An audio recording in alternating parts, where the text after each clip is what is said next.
আসসালামু আলাইকুম সুপ্রিয় ভিউয়ার্স, আজকে আমরা বাগমারা উপজেলাতে একটি বিলে, অর্থাৎ আমরা যেটাকে বিল বলে থাকি, এই বিলে আমরা এই চৈতালি ফসল বা ধান করার জন্য এখানে ভটভটি মেশিন বাতিল করে সেখানে সোলার স্থাপন করেছেন আমাদের শ্রদ্ধেয় শাকিল ভাই।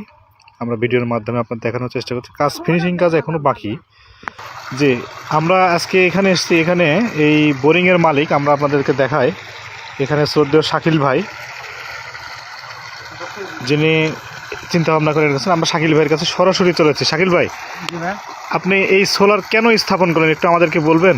এটা স্থাপন করার মূলত একটাই কারণ, এই যে দেখতে পাচ্ছেন আমার ভুটভুটি, এটা দিয়ে এখানে প্রায় 15-20 ফুটের মতো গভীর গর্ত করা লাগতো। তারপরে তো চৈত্র মাসে তো একটা পানির চাপ হয়, আপনারা খুব ভালো করে জানেন। ওখানে যে হ্যান্ড পাম্প টিউবওয়েল ওখানে পড়ে আছে, ওই টিউবওয়েল দিয়ে পাম্প করে 1 ঘন্টা 1.5 ঘন্টা লাগতো পানি তুলতে। এটা সব কৃষক ভাইরা জানেন। তো এখান থেকে পানি তোলা যে কষ্ট, এই ভোগান্তি থেকে মুক্তি পাওয়ার জন্য ভাইদের ভিডিও দেখে আমি সোলার স্থাপন করেছি। দেখেন এদিকে সোলার, আলহামদুলিল্লাহ পানির খুবই ভালো প্রেশার আছে এবং খরচের দিকে সাশ্রয়ী, আর কোনো খরচ নেই। এরপরে আজীবন চলতে থাকবে ইনশাল্লাহ। তো এটাই আমি সবাইকে বলতে চাচ্ছি যে আপনারা আমার মতো এই ভুটভুটি মেশিনকে বাতিল করে এরকম সোলার স্থাপন করেন, পরিবেশ বান্ধব এবং খুবই সাশ্রয়ী। ধন্যবাদ আপনাকে।